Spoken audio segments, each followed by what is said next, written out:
And we've just seen, I don't know if you're watching the lobby, Marshall, Nick has just changed his commander from a beast commander into what can only be described as a flattened pumpkin. Flattened pumpkin.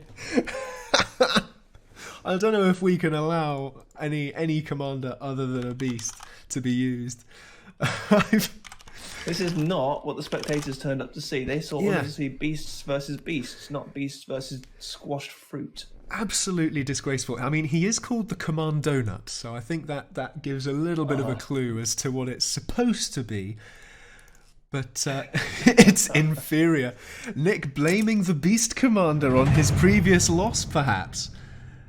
Ooh. He actually has responded in the chat to that effect. It is inferior, he says. Shall we go for it? Shall we see if this brings him luck? Let's see. Let's go for it. He does have a crown on his head. A crown. Could that be a combat indicator? Will this commander crown Nick in glory, or will it unseat him? So this tournament is all about no excuses, and Nick changing his commander from a beast. Could that be construed as an excuse? I think it could be, but if it proves to work in his favour, let's find out. For those viewers who are not familiar, just so that you're aware, all of the commanders in PA are identical. They are cosmetic changes only. But some players get very attached to certain commanders that bring them luck. And here we are into Game 2 of the Beast versus Beast tournament with AndreasG in purple versus Nick in blue. And as predicted, both of these guys have gone close spawn, folks. The fisticuffs will begin. Now, Andreas on the south in purple. Naval first, into air second, into naval third. Meanwhile, Nick has an idle commander. No, he hasn't. He's assisting his factory out. He's not even going for anything else. With nothing more than half a donut and a crown dipping above the water there. He looks like he's trying something a little interesting this game. Interesting is the word. So we've got both players starting with the naval and then going into air, which gives them the variety that I think they want. They want the slow, heavy-hitting naval, and they want the fast and maneuverable air, just to try and expand across the planet. I suspect we would see very little expansion using the naval fabricators. I suspect that will be done mainly with the air. The air also being used for scouting. Both players actually producing their first scout plane at the exact same time. Nick is just a bit quicker at moving his across to the front line.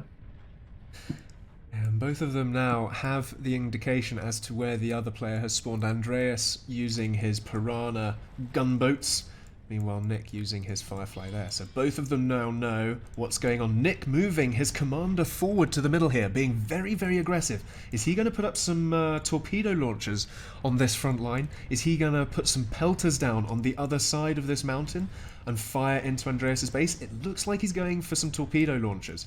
Andreas will have to see this and respond, but he doesn't know that that commander is there. Let's go from his point of view. He knows where Nick's base is. He can see from his Piranha off to the west that there hasn't really been an effort for expansion there. He can see that there's no effort for island expansion with his Firefly, and he can see that there's no effort for expansion over to the east there either. And in fact, Nick taking out those Piranhas with an Icarus, locking down Andreas's vision here. But Andreas does not know that the commander is here. Let's go back to all vision and see, because Nick now has completed that torpedo launcher. Andreas now starting on his second naval Torpedoes factory. are being fired, but being obstructed by that island. That's very unfortunate placement there for Nick. But at the same time, that is probably going to actually play to his advantage, because Andreas, therefore, does not know that that torpedo launcher is there. Well, he can just see the very tips of those torpedoes hitting that mountain. He just has enough vision to see the corner of that mountain. So, and he's now got radar up. He has got radar up. He can see that there is something there building. And he wisely chose not to send his submarine to investigate, because that probably would have gone very badly for the submarine. Submarine now fighting an Orca. Orca firing back. The Orca will win out the day, in theory. Oh no, maybe not. I told a complete lie. Orca got absolutely smashed. Yeah, generally the submarines are good for the torpedoes. But meanwhile, though, Andreas now having to respond in some very rash tactics. He's going for air fabs, which is going to go and expand on the other side of the planet. Meanwhile, Nick starting his T2 naval already on the front lines, no less. Andreas's commander now having to respond by moving up to this mountainous island in the middle here as well. Getting that torpedo launcher on the other side. He's like, your torpedoes are not very effective. I'm going to go and build over here. Just make sure that you can't come this way. Why not? Well, yes, this is interesting. So Andreas has actually got the vision, and he's got the radar to back himself up.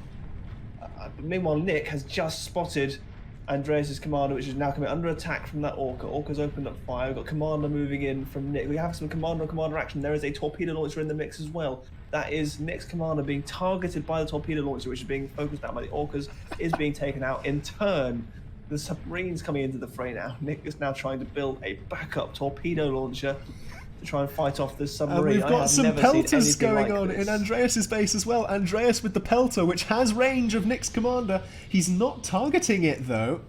I wonder whether he'll manually target that. I think he will. Well, he's going for the Orcas at the moment. One going down.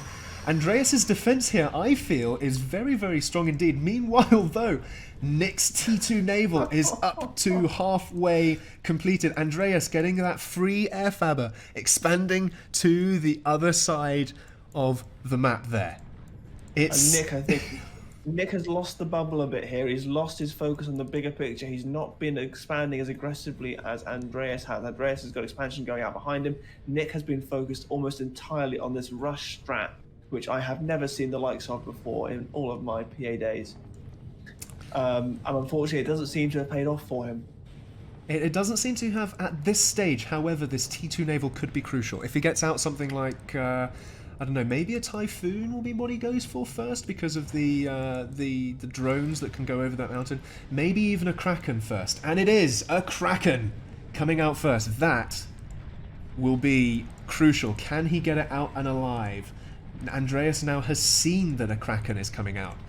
Nick with his... This could be very close to the end, Marshall. This is a significant naval force here. Unless we get a very good Uber cannon out, this could be the end right here in front of our eyes. That is Nick now being targeted by 3 Orcas. Is he going to survive? They're not focusing him down. Targeted by 3 Orcas and stalled on metal, so his backups aren't being built very fast. His Kraken isn't being built very fast. He's lost a significant amount of health dealing with this attack. That's given Andreas the opportunity, but Andreas hasn't got another push to follow in. The Kraken will get out just in time.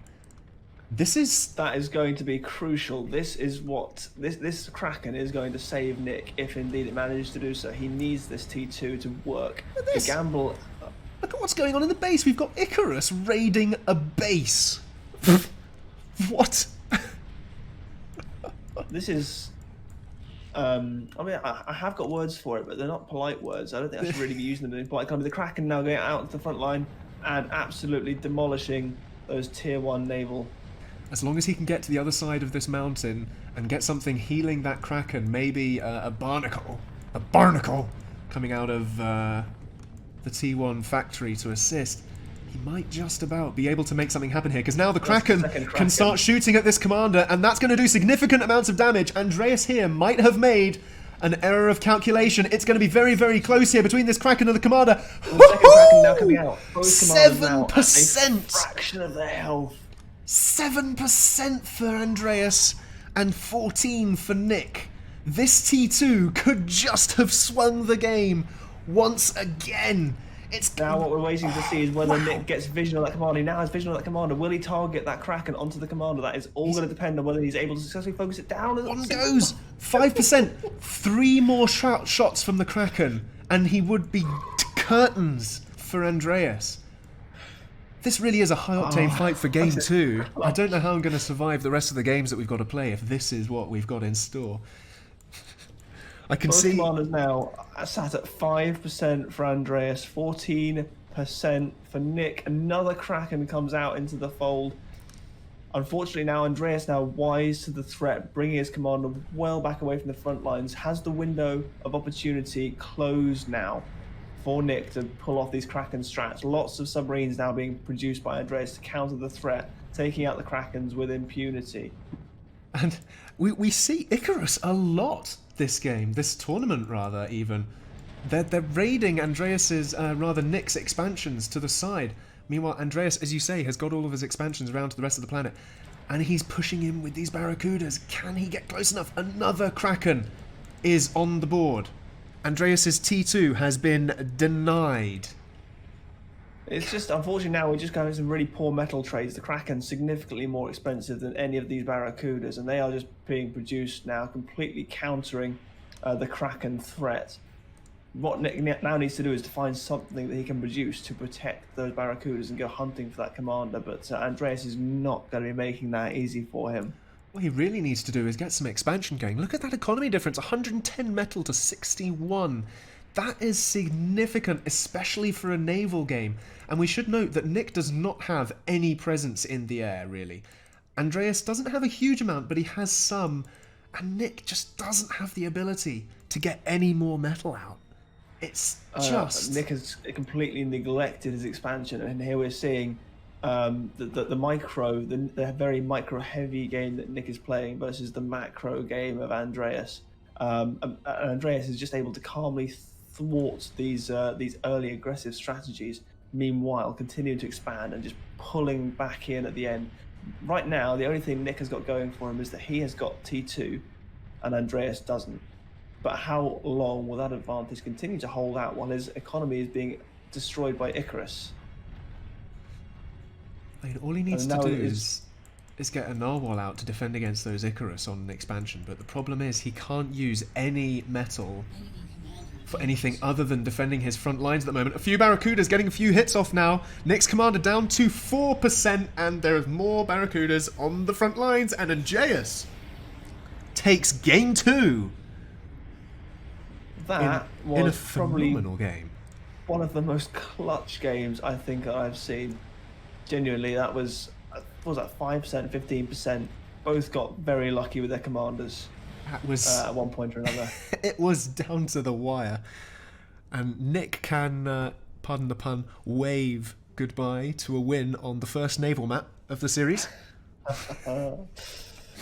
Unfortunately, this is what's really going to trouble him, is the fact that Nick chose this map to play on. He chose a naval map thinking that he was gonna have the advantage here, but Andreas was able to press that home, and just once again we've seen a very aggressive play from Nick, swatted away and then countered by a much more late game focused Andreas.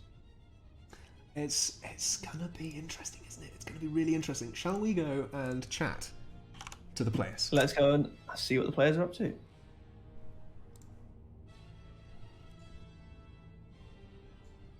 Gents. Welcome to the stream. Thank you. Nick, you chose that map and you whiffed it. What happened? Nick is actually on mute at the moment. I think he might have gone away to go and take care of his personal lab, and there he is, he's back. Well, Nick, I'll repeat. You chose that map and you whiffed it. What happened? What happened is I misplayed with my submicro, which allowed my Kraken to get sniped right before it killed him. That's one thing. And I think the other thing that was kind of bad is I let one of his naval fabs escape, which just allowed him a lot of freedom with his economy that he should not have had. If that hadn't happened, if I had paused my air factory, gotten that T2 just a bit sooner, would have been pretty clear cut. What do you say to that, Andreas? At one point or another, both of you had fairly close escapes, didn't you? Go on, Andreas. Sorry, what? At one point or another, both of your commanders had some fairly close escapes there.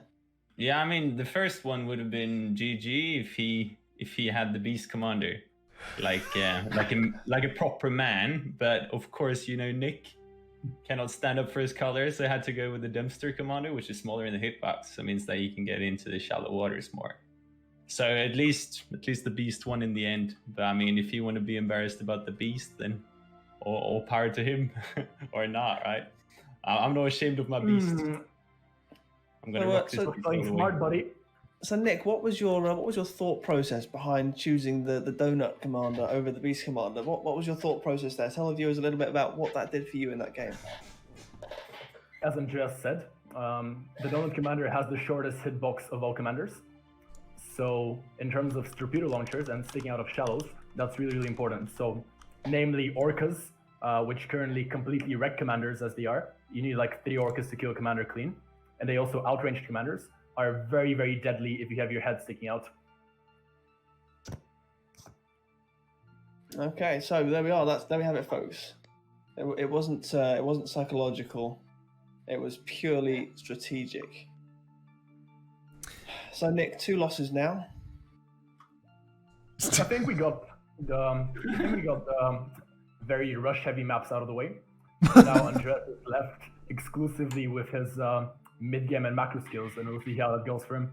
It's a good thing you can still choose the maps, though, Nick. Oh yeah, don't worry. And on that point, which map are you going to choose on that point? You've got Shard, District, Pax, Hopper, and Evac to choose from. I think we're gonna go for Hopper next. Hopper Nice. That's good. I appreciate that. What do you reckon, Andreas? Is it possible that Nick is just trying to lull you into a false sense of security here? Do you reckon he's trying to get the naval maps and the rush tactics out, and then he's gonna change gear halfway through? I mean, I think it's the only explanation that makes sense, to be honest with you. I think he's trying to make me comfortable and lay back, and then he comes in, right? But that's not going to happen, Nick. Should have chosen a better strategy. Should have chosen a better commander. I mean, rock the beast for one time's sake. Yeah. There we go. Come on, don't be ashamed of yourself, Nick. No, you won that fair and square season 1, right? I mean, I know it's a long while ago, but... What are you doing? Unbelievable scenes. Look at that. He's going for the dumpster again. He's going for the donut commander. What is boy. this? You know, I'd rather lose for the beast commander than going for that donut. Imagine if... What would you say though if Andreas, if Nick wins with the donut commander, will you don the donut? Or will you be sticking to the beast? If it's a case of the Orcus getting me, then I'm like, well, he should be ashamed, right? But I mean, it's on him. He can pick whatever commander he wants, but it's Nick for you, right? I'm gonna stand there as a man and use the beast like I'm supposed to, and I'm gonna win regardless, Nick. You're welcome to try, buddy. All right, well, I'm loving this. shall we allow money to get put where mouths are? Yes, well, does the command donut have a mouth? I can't really see. I don't know. I want to eat that guy. But, as Roncat says, let's get this game started, folks. Best of luck to you both. Good luck. Thank you.